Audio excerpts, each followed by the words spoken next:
Let me show you a little bit of trick here. This entire time, this has not been glued down. This building was put together so tightly that it was a snap together, sort of.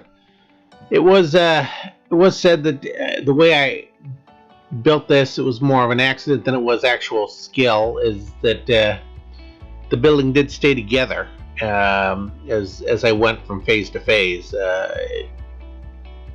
Don't ask me how that happened. It just did, and happy it that way. Made things a lot easier for me. But now here at the end of the project, go back and take a look at all those videos and see the thing sort of held itself together because of the way the pieces and parts came. So we're now working on the roof. Got I think this is Rick's plastic RIX, and cutting it down to size, and then I'm permanently gluing the section of the roof onto the building so that I could do some final sizing on the pieces once they were rough cut on the bench. Now, I don't really know what I'm doing here. I cut using the same process I always use, explained it before, is to cut long and then file back. I fiddled with this thing. I mean, the 20 seconds you see here on camera is nothing compared to about the 5 minutes I went, putting these two pieces of roof together, deciding where I was going to make the cuts. But again, it's just basically the same process that I've used time and time again, where you cut it long and then cut it back down to size,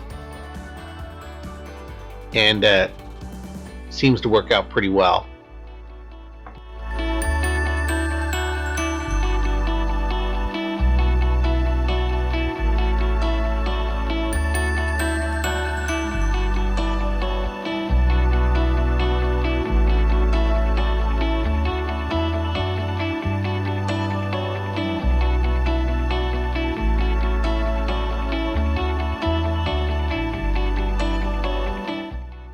At the very crown, at the very front of the building, where the round section meets the flat wall, there's a little difference in, I don't know what it is, and a little notch over there. So I had to cut out the corner in order to get the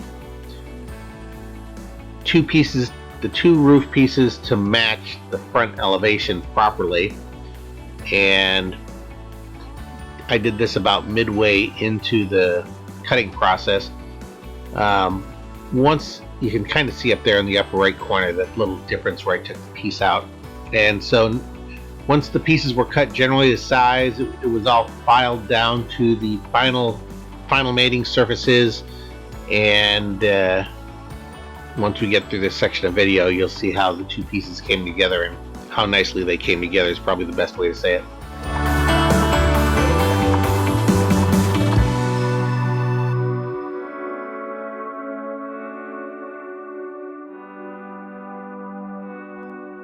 Now at the very top of the roofs, where they use composition roof, there's a sheet that goes across it called crown sheeting. I'm not doing this to hide a bad line. I am doing it to represent the crown sheeting along the top, but that piece of plastic that's just a 90-degree L is too thick, and it's that roof does not come together at a natural 90 degrees. So I had to file the piece till it got thin enough so that it looks correct along the side there, and then it also had the second benefit of bringing the two pieces of roofs together. The next thing I did was to glue the front of the building to the roof sections, since the roof was already glued to the body of the building.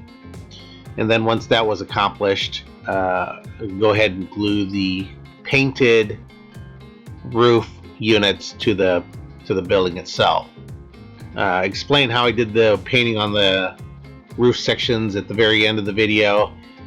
Stay tuned for the details on that. And then once these two pieces were glued together, then I put the crown sheeting on.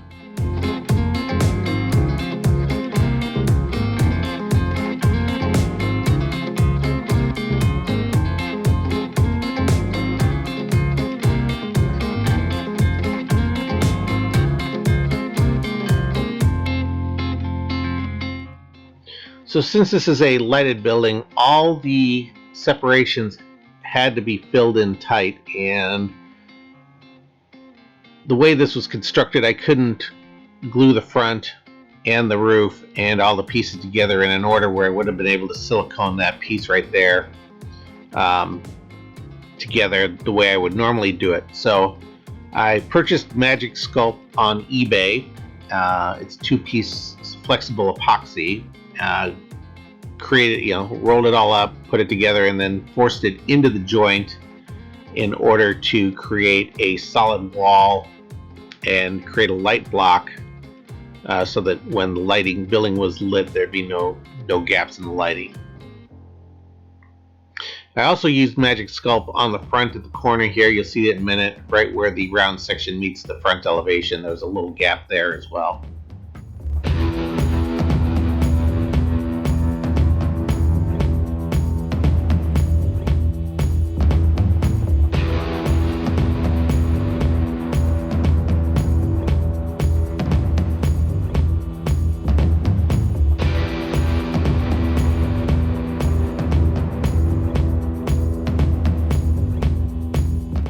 So the last detail on the roof was to gravel up the tar and gravel section on our 3 different composition roof tiles. You had the tar and gravel section, the metal section, and the architectural comp. I used this process before. This time I used just straight glue. I didn't use watered down glue, and I put way too much glue on there, so I dabbed it back off with some toilet paper, and ended up coming out fine in the end. It was nice and flat. Something I forget to do from time to time is to dab off excess glue. It will affect the finish of the building. It will lay better if you keep the PVA to a minimum, or use and that's even true when you use the wet water solution style.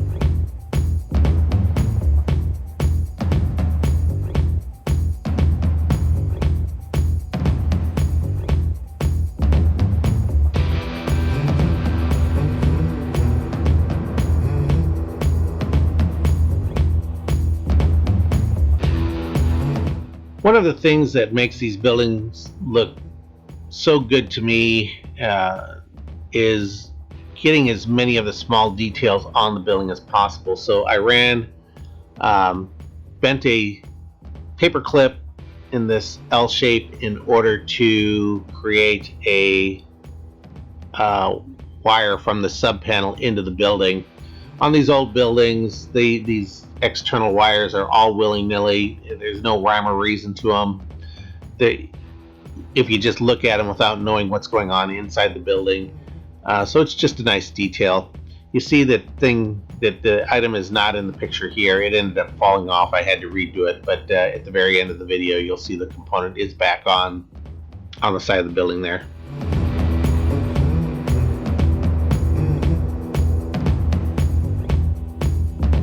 And then once the Magic Sculpt was dry, I had to go back and touch up the paint and blend everything in so that it was all the same color.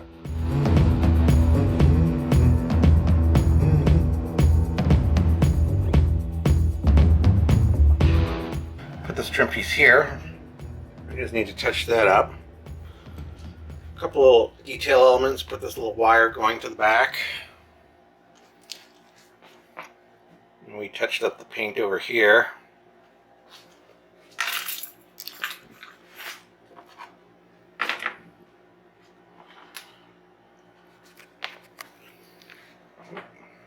And we got the roof on with 3 different washes, the base paint, and then I hit it with a metallic primer to get a little bit of sparkle, which you're not going to be able to see in this video, I'm pretty sure.